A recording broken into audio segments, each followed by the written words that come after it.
எனக்கு ஒரு ஆசை,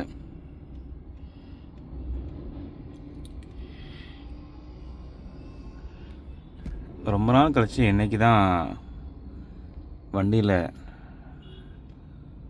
நைட்டு டியூட்டி பார்க்கணுங்கிற மைண்ட் செட்டில் வந்து இருந்தேன். ஆனால் டியூட்டி என்னமோ வரல. ஒவ்வொரு பக்கமாக சுற்றி சுற்றி ரவுண்ட் அடிச்சுக்கிட்டு இருக்கேன். இப்போ தான் பார்த்தேன், டைம் 12 மணி ஆகுது. ஆனால் டேட்டு மாறலையே, டேட்டு 5ஆம் தேதியிலே இருக்குது.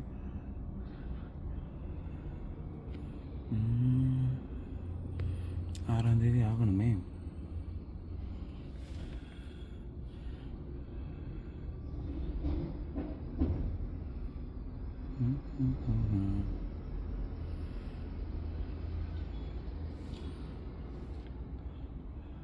இன்னைய டேட்டு முடியுதுன்னு யோசிக்கவா, புதுசாக ஒரு நாள் ஆரம்பிக்குதுன்னு யோசிக்கவா?